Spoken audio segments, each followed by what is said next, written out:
put some stuff on the internet. I know you're related. Shut up. I'll tell Mom. Okay? The club itself was organized officially in 1941. Okay? And the first president of the club was Pete Cerruti. Right? So anybody who knows a Cerruti, one of them showed up at the crab feed, and he's helping me find stuff from his dad and his grandfather about the club. Right? But you're going to talk about tonight's meal. I have read every section of the minutes of all of these meetings since 1950. Shit. It really is exciting.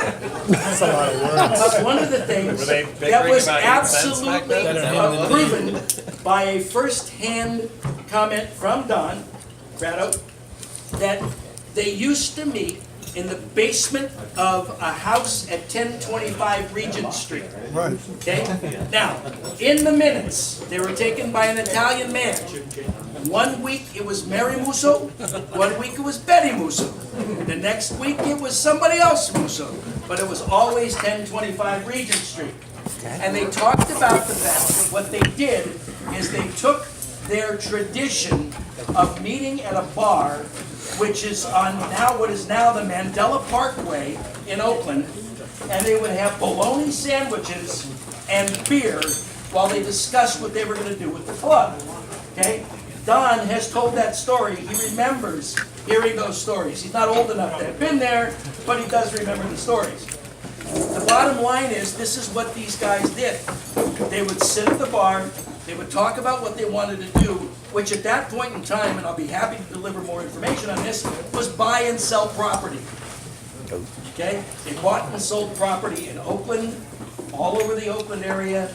Everybody, most people, most of the older folks here remember the club in Oakland on 37th and No, it's Foothill. Foothill, 35th and Foothill, okay? 35th. Which is now a park, okay? But they bought and sold properties, and they rented the property for Christmas tree lots. They did all sorts of things, and they were reported at meetings that they collected $27 that month for rent from the Christmas tree lot.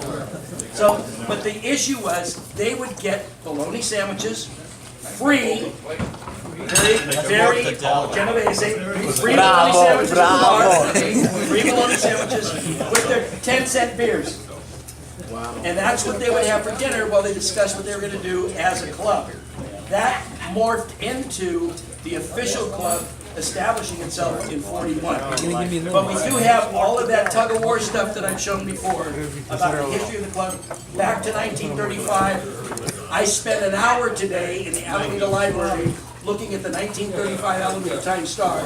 Ain't nothing there. Everything I'm getting is from the Oakland Tribune, because most of the guys that started this club were Oakland scavengers. Oh, wow. Okay? But the sandwiches and the soup, well, they didn't get soup for free. I don't know what Mary Betty Catherine Musso served them, but the bologna sandwiches and the beer, free and drinks, were part of the original menu that our group that started this used to dine on. So enjoy tonight's dinner in honor of the past. All right. Woo, salute that. So what did they decide to do? What they decided, but the biggest issue that they got into, and I'll go back through, what I did is I went through the minutes to find out when everybody joined. And over the years, correct me if I'm wrong, I sent this to Matt and Steve and I think Bob. Over the years, there have been 560 some odd members of this club. Okay? Some have dropped out, some have died. Okay? Some have, some just disappeared, some didn't pay dues and they were told to go away. But what they did is they sat around and figured out, what do we want to do as a family club? And every meeting, they talked about who was going to buy the potatoes to throw at the salamis at the picnic. Who was going to buy the salamis? And you know what? You know why they wanted to have the salamis be the buyer? Because when the party was over, you got to take the salamis home. They were free. Okay? So they would talk about parties and dances and picnics and things that they did as a family. And they would talk about how the club could make money. And that was buying and selling property. It's very Italian, right? It was buying and selling property. And they discussed all of that stuff, along with having a good time. Which was a big deal for them, in a family associated way, okay? Any other questions? There'll be a test on this before you leave. Thank you, thank you. Bravo, historian. We need more historians.